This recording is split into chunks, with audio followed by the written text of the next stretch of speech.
Igreja Metodista apresenta a Palavra de Deus, a fé transformando os nossos corações.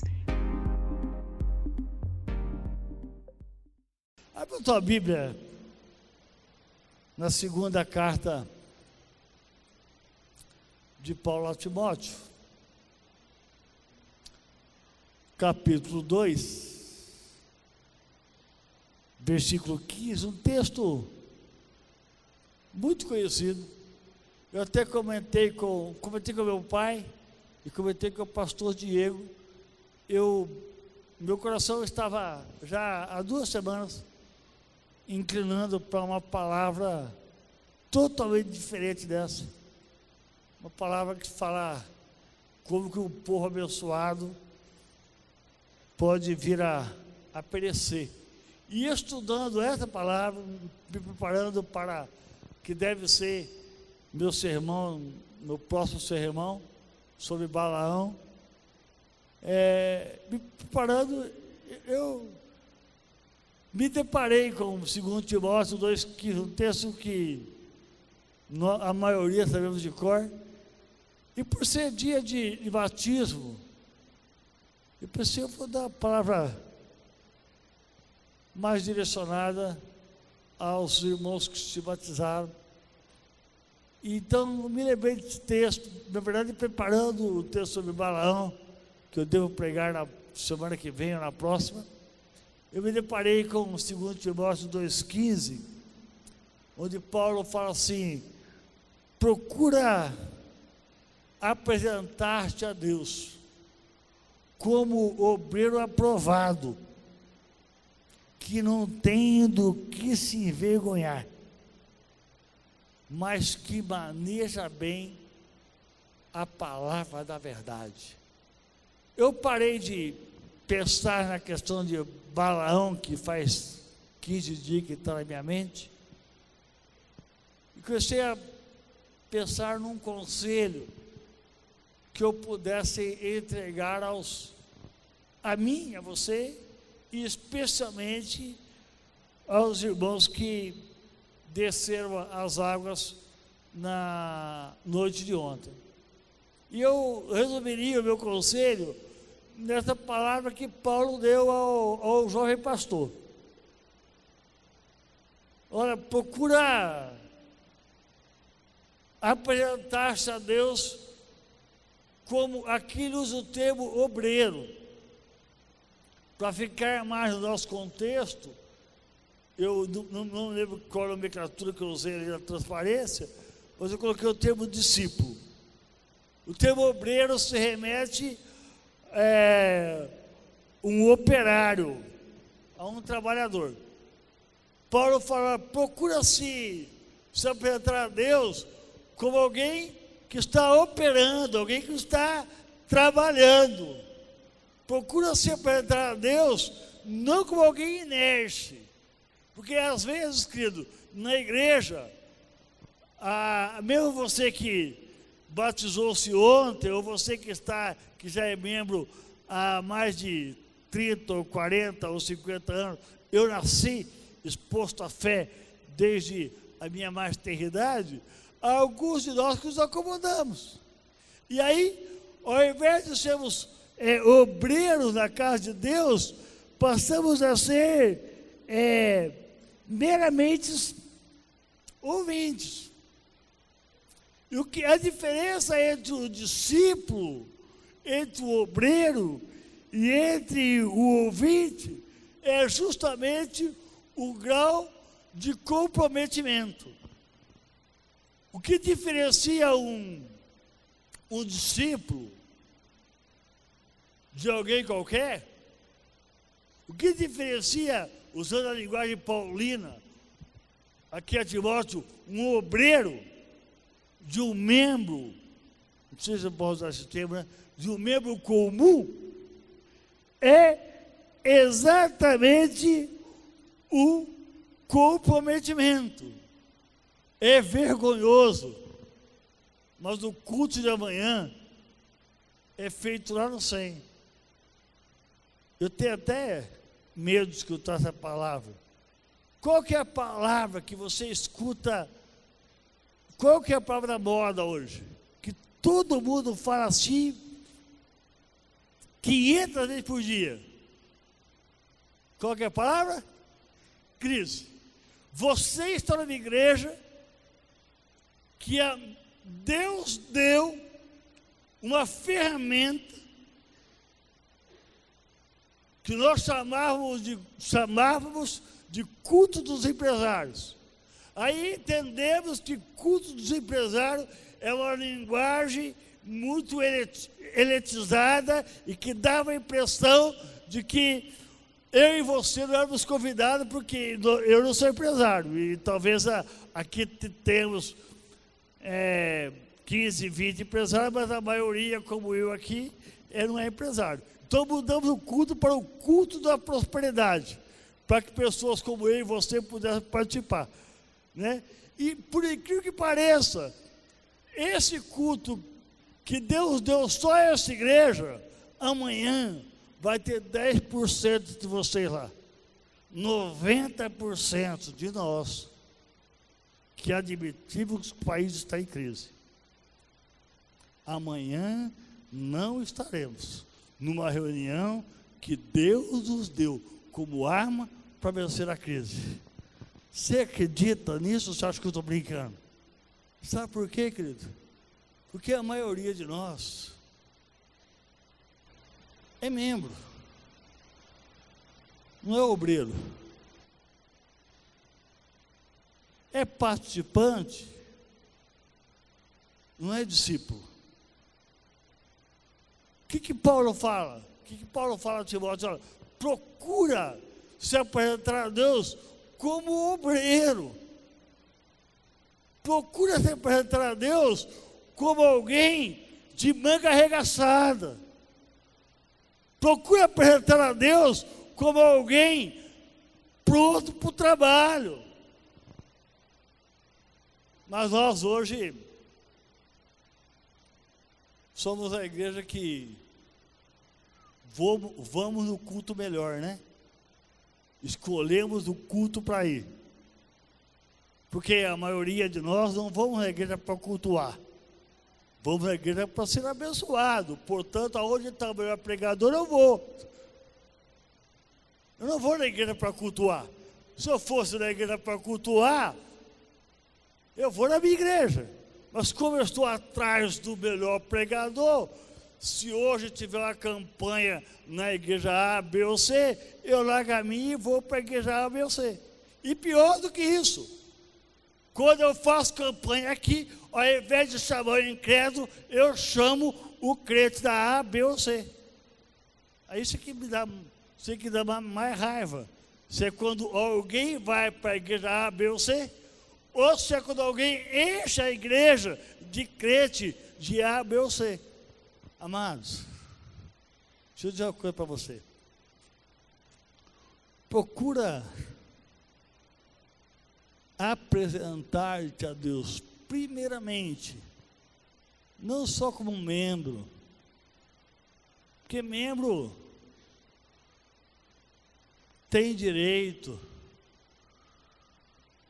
Não é o caso nosso, graças a Deus. Mas membro reclama, visita pastoral. Teve um ano aí que o Diego vai lembrar disso. Acho que há 2 anos atrás eu fiquei meio... Agora já posso falar, acho que já passou. Eu fiquei meio chateado, porque na minha avaliação...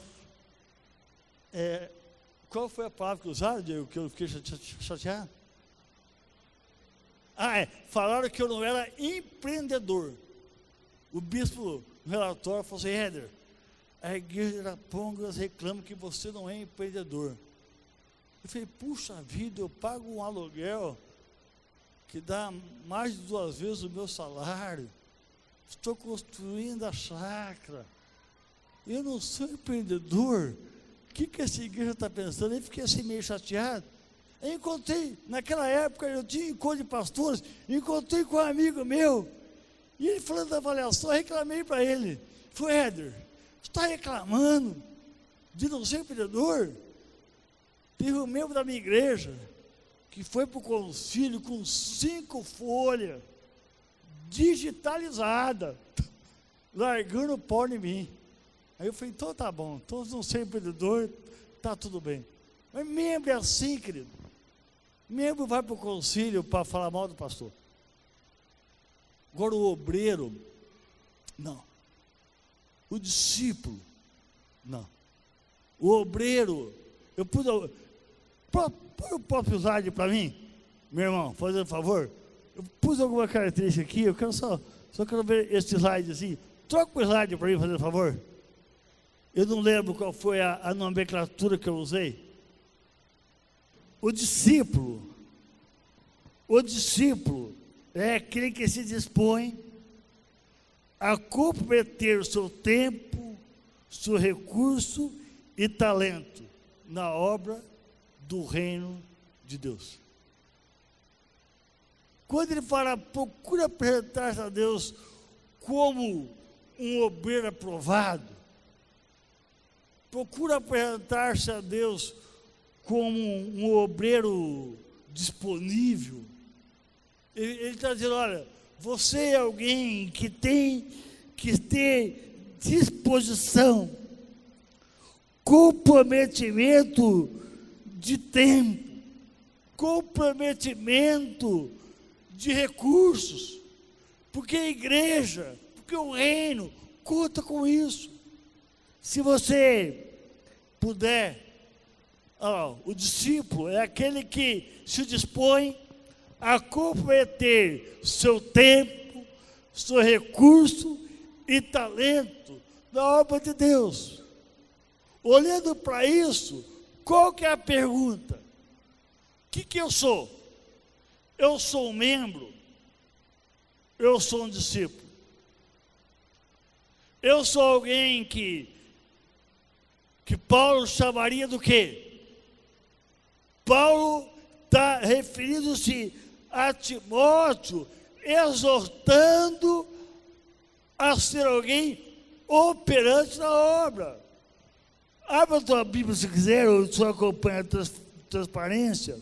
Olha o que diz segunda, eu tenho medo de falar esse palavrão, né? 2 Coríntios, capítulo 8. Se fosse capítulo 6, ainda bem que é 8, né? Se fosse 6, o São Paulino ia pular, né? Mas 8 é que dá para falar. 2 Coríntios, capítulo 8, versículo 5. Aqui o contexto é uma oferta a uma igreja da Macedônia. E Paulo fala o seguinte: e não somente fizeram como nós esperávamos, mas assim mesmo se doaram, primeiramente ao Senhor e depois a nós, pela vontade de Deus. Sabe o que Paulo está dizendo dos irmãos da igreja de Corinto?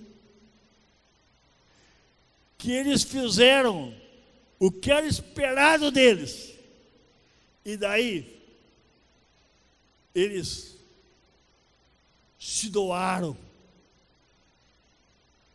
É que a igreja hoje não é mais a igreja do doar, é a igreja do receber, né? Você vem na igreja para ser abençoado, você vem na igreja para receber, para receber, para receber, para receber. E nós desaprendemos, querido, a servir a Deus. E não estamos mais dispostos a servir ao Senhor com os nossos talentos, com os nossos recursos, com tudo o que somos para a obra de Deus. Eu quero, nesta noite, que alguns irmãos estão iniciando a fé cristã. Quero dizer a vocês, nosso objetivo como igreja é ajudá-los a serem ofertados diante de Deus como discípulos como operários, como trabalhadores que não se envergonhem e que manejem bem a palavra da verdade.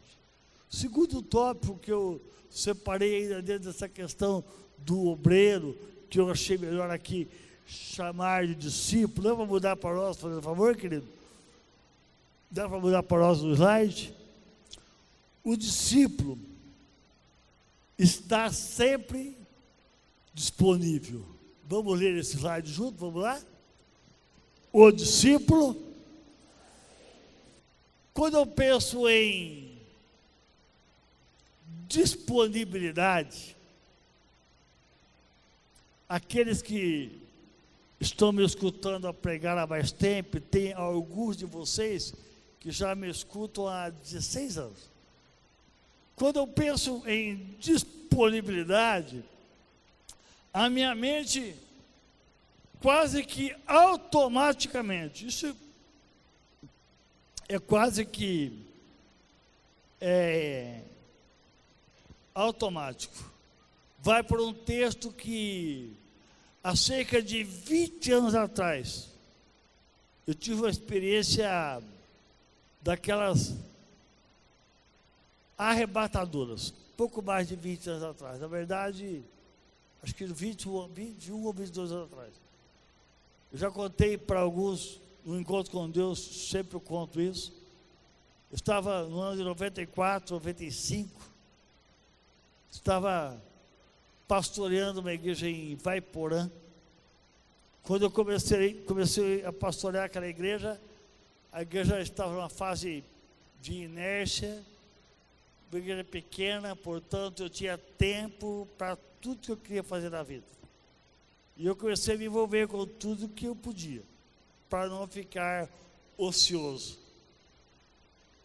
E eu fundei o Conselho de Pastores em Ivaiporã.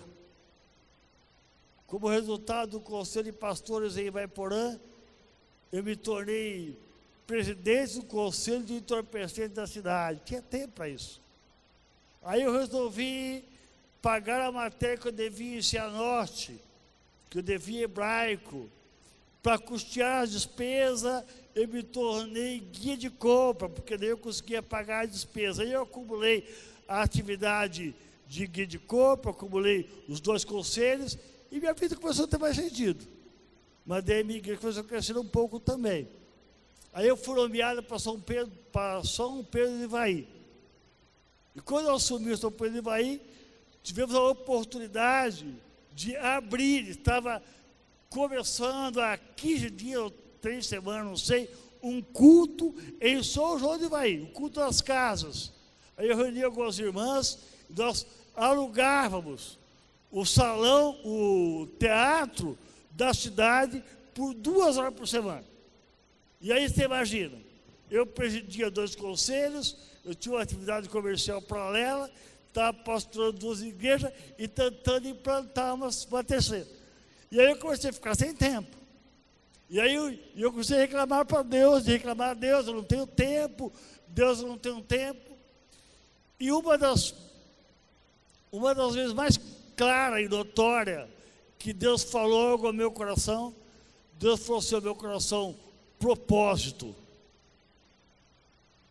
E eu, desesperado, eu não entendia aquela palavra propósito.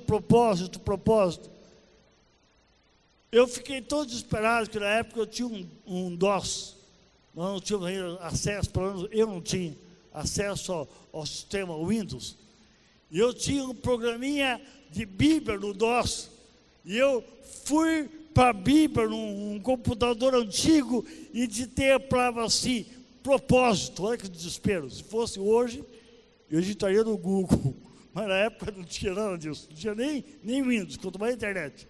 Eu digitei no DOS, propósito. Até que bateu, e os homens já escutaram a experiência minha, até que bateu em Eclesiastes, capítulo 3, verso 1. Eu nunca vou esquecer, aquela tarde, início de noite, naquele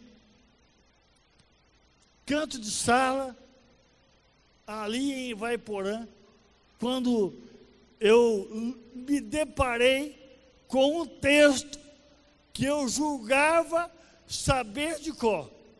E por citá-lo de cor, faltava entendimento. E quando eu li naquela tela opaca do computador de péssima qualidade, estava escrito assim, pode projetar lá para mim, tudo tem o seu tempo determinado. E há tempo para todo o propósito debaixo do céu. Aí você lembra o texto? Há tempo de nascer, de morrer, de plantar, de colher, há tempo de guerrear, há tempo de paz. Mas eu sempre li o texto. Quantas vezes li esse texto? Parti do princípio o seguinte, tudo tem seu tempo. E há tempo determinado para todas as coisas debaixo dos céus. E naquela tarde de domingo, eu entendi que não existe tempo para todas as coisas. Existe tempo, sim, para todo o propósito. Ah, pastor, eu não tenho tempo de ir no culto. Tempo você tem, querido. Você não tem propósito. Sexta-feira passada, nós estávamos, quinta-feira passada, fala lembrança ou sexta, eu estava num congresso de família, e se não me engano, Hernandes Dias Lopes estava pregando, e ele estava contando uma experiência que ele viveu há muitos anos atrás. Ele contou isso lá em Londrina, que há muitos anos atrás, ele estava recebendo uma reunião geral da sua igreja. E um amigo dele, muito íntimo de seminário, ele era o pastor, o jovem pastor solteiro. E um amigo dele chegou e perguntou, pastor, você pode pregar na minha igreja o ano que vem? Ele pegou a agendinha e olhou assim e falou assim, infelizmente não, só posso ir na sua igreja no próximo ano. Lembra disso, Diego? Só posso ir no próximo ano. E ele falou, era verdade, eu não poderia ir mesmo. E marcou para ir no próximo ano. Acontece que dali alguns dias, ele conheceu a sua namorada, que se tornou a sua esposa. No próximo ano, portanto, ele foi 9 vezes na igreja daquele amigo dele. Sabe por quê? Porque tempo é propósito. O discípulo é alguém disponível. Eu quero perguntar a você, qual que é a sua disponibilidade para o reino, querido? Nick, você foi para São Paulo que dia? Quarta. E voltou? Hoje cedo. Por quê? Foi fazer um curso. O Nick entendeu que para a vida profissional dele, valeria a pena fazer um curso de 3 dias em São Paulo. Eu tenho certeza que o Edson tem uma agenda amanhã lotada, não tem, Edson, lá na Vel? Né? Mas se alguém fazer uma ligação para ele e falar, Edson, eu preciso comprar uma frota de 8 carros, ele vai arrumar um jeito de visitar o cara e vai passar a manhã inteira atrás do cara. Porque tempo é propósito. O Edson tem a manhã inteira. O Nick não tinha 3 dias na agenda dele. Mas ele criou tempo, porque tempo é propósito. Tudo tem o seu tempo. E é tempo determinado para todo o propósito debaixo do céu.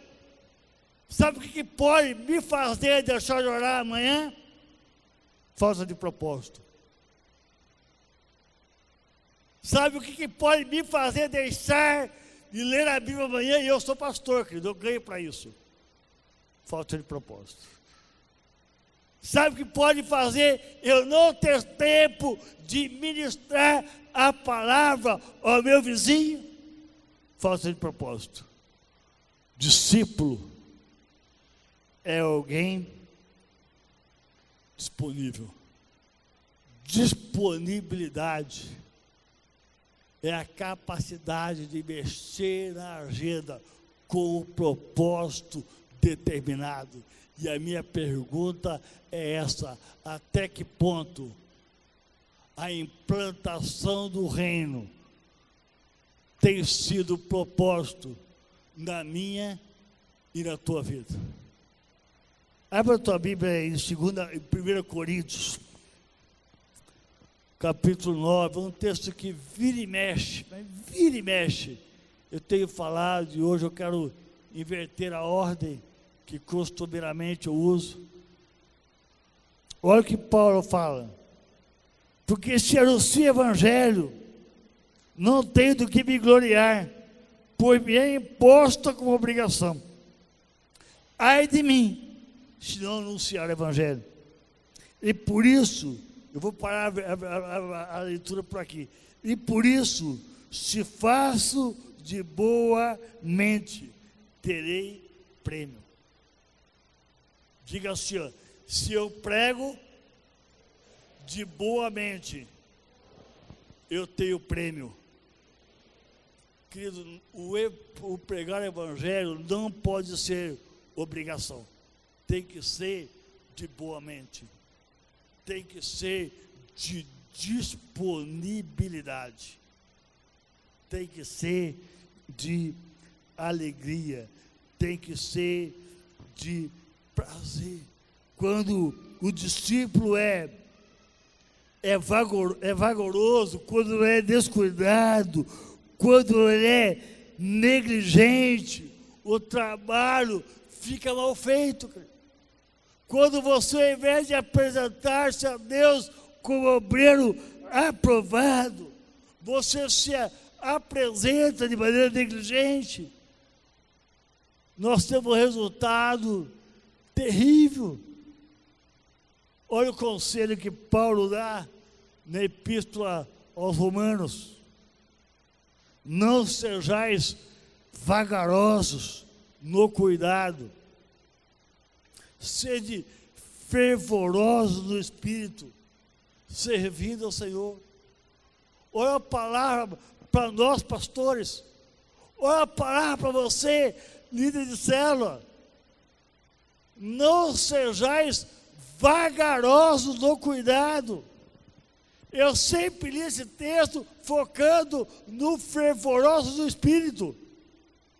Eu sempre ministrei essa palavra procurando o fervor do Espírito. A minha manda eu ser rápido no cuidado.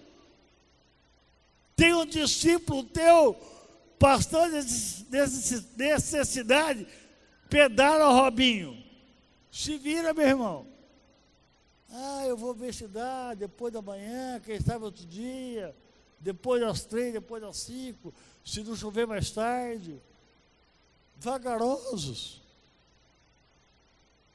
Vagarosos, querido. Tem pais proibindo o filho de batizar aos 12 anos. Quando chega aos 14, o moleque está dependente de crack. E aí não dá mais tempo, não. Sabe por quê? Com 14 já é muito cedo. Foi vagaroso, querido. Foi lerdo no cuidado. Você acha que a pornografia está perguntando quantos anos teu filho tem? Você acha que o traficante está perguntando se é época? E a igreja está cheia de melindro. Vagarosos, lentos. O inferno está implantando sementes de todo tipo de coisas malignas dentro da nossa casa, através de novelas, filmes, seriados, tudo quanto é bobagem. E nós vagarosos, lentos, no cuidado. O que nossos filhos, o que nossos netos estão vendo? quais são os conceitos que estão sendo transmitidos para os nossos filhos. Uma vez queriam que a Daiane cantasse uma música. Eu só imprimi a letra com muito respeito, fui no colégio e pedi para a professora ler a letra para mim. A menina avermelhava, porque a letra era horrível. Não vou nem citar aqui, porque graças a Deus eu também não lembro. Mas o senhor é capaz de repetir, porque eu sou meio louco e ia falar bobagem. É que lá no tuxo, você fala bobagem e não percebe. Você lê aquilo nu e cru, você percebe. Sabe o que está acontecendo com nós? Eu e você, por falta de disponibilidade, temos sido por demasiadamente lerdo. Aí ficamos com o texto horrível que pesa sobre mim, sobre você, que eu gostaria até de pular, né? Jeremias capítulo 48, verso 10, fala que é maldito aquele e aquela que é relaxado ao fazer e ao empreender-se na obra do Senhor. Deixa eu terminar essa palavra para termos um momento de oração. Deixa eu trazer um último texto e quero assim orar por mim e por você. Coloca o último slide para mim, fazendo favor, querido. Deve haver no coração do discípulo e da discípula a disposição de gastar-se completamente na obra de Deus. Nós podemos fazer um sermão sobre cada tópico desse. Mas eu quero encerrar. Quando Paulo orienta a Timóteo, procura apresentar-te a Deus como obreiro aprovado e que maneja bem a palavra da verdade, Paulo está dizendo que deve haver uma disposição de gastar-se, a disposição de doar-se completamente. Paulo fala isso quando escreve aos Coríntios capítulo 12, verso 14, Paulo fala: eu de muito boa vontade me gastarei e me deixarei gastar pelas vossas almas, ainda que amando-vos cada vez mais, seja menos amado. Eu quero já começar a te incentivar a vir para o altar, dizendo que o discípulo é alguém disponível, o aprovado é alguém com disposição de gastar-se. Sabe, querido, e eu não tenho tempo e nem propósito de parar nesse tópico final. Mas quando eu penso em me gastar pelo reino, ontem de manhã foi gostoso quando entre 10h30 e meio-dia, um grupo de cerca de 40 juvenis. Acho que o mais novo, se não me engano, tinha 9 anos. E o mais velho, 15. E eu tive um momento com eles de ministração, e eu pensei, aqui sim, né, tem um grupo que está aqui pensando, engendrando, né, mentes com 10, 11, 12, 13 anos, que poderiam estar fazendo qualquer coisa em qualquer lugar. Para minha surpresa, estavam ali no 100, 40 mais ou menos, isso? 40 menos certinho? 40 exatos. Pensei, eis um povo que pode gastar-se pelo reino. Deixa eu dizer para você, querido, nós não podemos ter uma igreja só para senhores e senhoras da minha ou da tua idade. Gastar-se pelo reino é entender que igreja é muito mais do que eu estou pensando. Igreja tem que ter espaço e criatividade para muito mais do que aquilo que eu penso hoje. E quando eu vejo alguém falar assim, pastor, as crianças são o futuro da igreja. Fala, futuro não é não. Futuro não é não. Pode ser o futuro financeiro. Pode ser que ainda intelectualmente não esteja no seu auge. Vai chegar ao auge dos 20 aos 50. Mas uma criança é a vida da igreja a partir do tempo chamado hoje. Eu quero que cada faixa etária do nosso meio, desde o mais acabadinho, assim, igual o Paulinho, que está. O Paulinho está mais assim, para 115 do que para 25. Desde o Paulinho, está assim, bem bom acabadinho. Qual é o teu nome? Gabriel. Qual a tua idade, Gabriel? Gabriel com 8 anos. Tem gente mais nova que ele ainda. Bonito pra caramba. Só de pôr a mão no tupete dele, quase fura minha mão. De tanto que tem gel. Você não tem ideia. Chega a fazer cosquinha na mão. Tanto tem gel no Gabriel. Coisa linda, viu, Gabriel? Tanto faz o mal acabado com o Paulinho. Uma coisa linda igual o Gabriel. Igreja é lugar para eu e você gastar a vida. Eu quero que homens e mulheres que vão viver apenas 15 minutos, gaste os seus últimos 15 minutos servindo ao reino. Quero que criança, quem foi batizado hoje? Gabriel também, que foi apresentado hoje com poucos Miguel. Miguel parece mais um feijãozinho do que gente, né? No colo do pastor, assim, parecia um feijãozinho, assim. Se fosse eu, derrubava. Ainda o Diego ia ter mais jeito, né? Parece mais um feijãozinho do que gente. Tanto faz o Miguel ou um mal acabado igual o Paulinho. Temos que se desgastar para o reino. Sabe por quê, querido? Eu não tenho outro sentido para viver.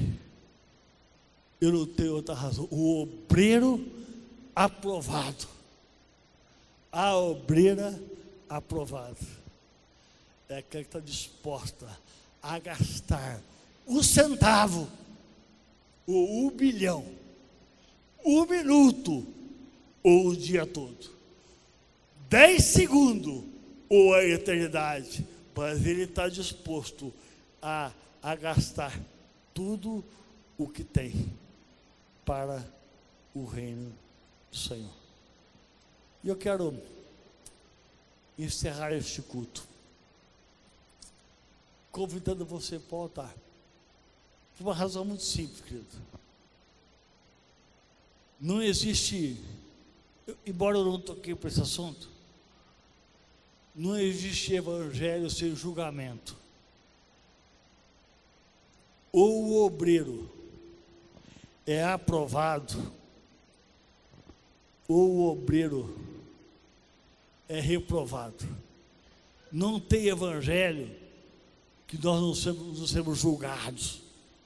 Na minha oração, para que eu e você possamos ser discípulas e discípulos aprovados e que manejem bem a palavra da verdade. Se você entendeu o que foi ministrado, se você deseja uma palavra de oração, vem para o altar. Nós vamos encerrar este culto. Vou orar pela tua vida. Logo em seguida, o pastor Diego estará ministrando a bênção apostólica. Vem colocando a tua vida no altar do Senhor. A tônica desta noite é um discípulo aprovado.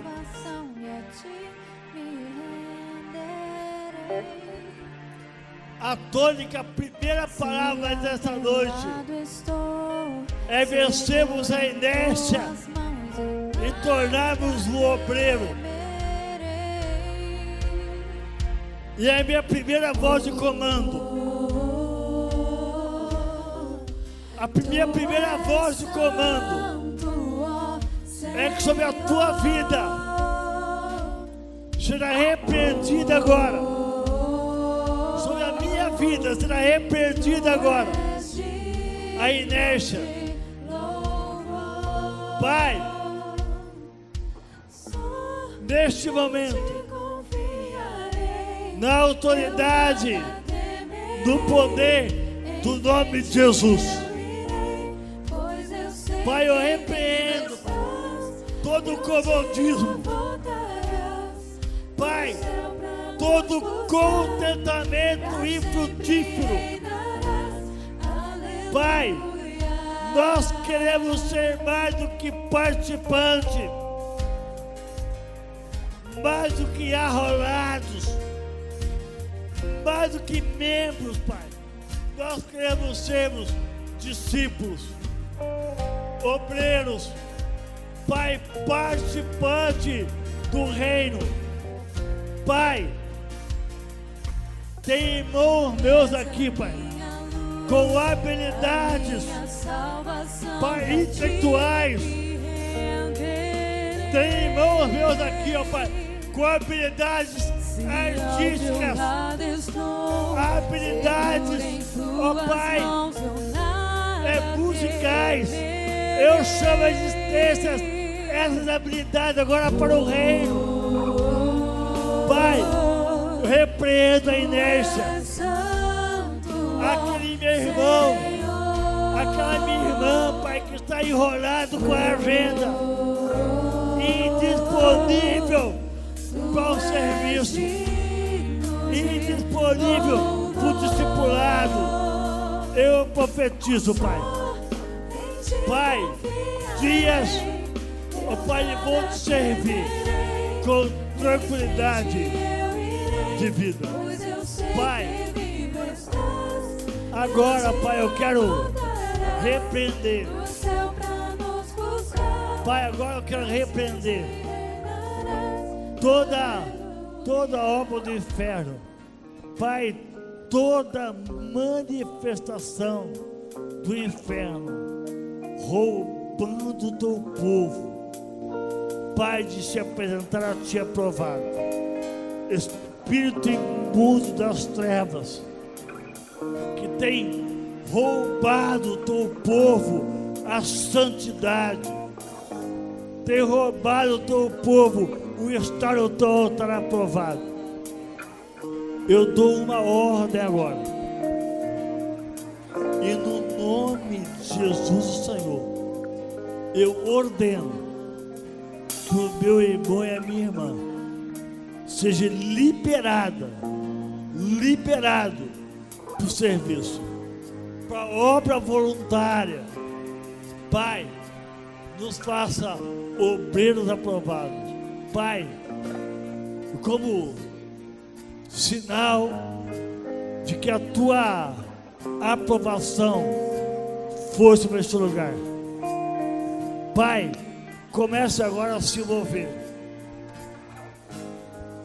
com uma unção de cura, uma unção de maravilha.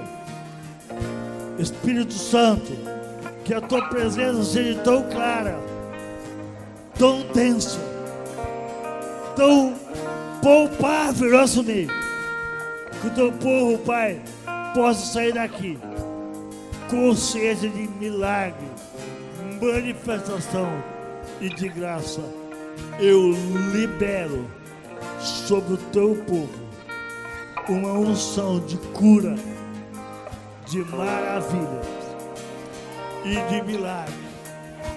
E faço isso na autoridade e no poder do nome do Senhor Jesus. Amém. Amém. Deus te abençoe.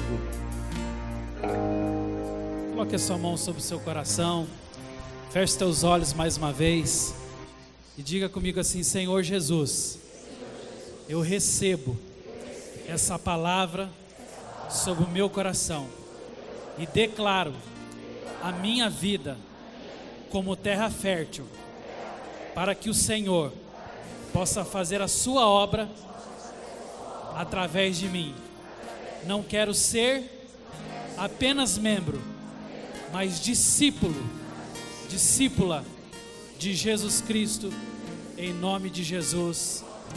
Pai, obrigado por essa noite, pela tua palavra que veio de encontro aos nossos corações. Obrigado pela sabedoria, obrigado pela graça que o Senhor concedeu, para que através da vida do pastor Éder nós fôssemos ministrados sobre algo tão sério, tão importante para as nossas vidas. Agora, Pai, nós declaramos que essa palavra é semente em terra fértil na vida do teu povo, Senhor. E Pai, nós veremos frutos de decisões tomadas nessa noite, porque nós não queremos brincar com o Evangelho, Pai, mas queremos, Pai, fazer das nossas decisões algo que agrada ao Senhor, Pai. Por isso, receba as nossas vidas no teu altar, receba a nossa oração, receba a entrega do teu povo nessa noite, para a tua glória é que nós oramos. E agora, Senhor, nos dispensa debaixo do teu amor, da tua graça e da companhia do teu Santo Espírito. Amém. Graças a Deus. Dá um abraço forte. Deseja a paz do Senhor e boa semana a todos.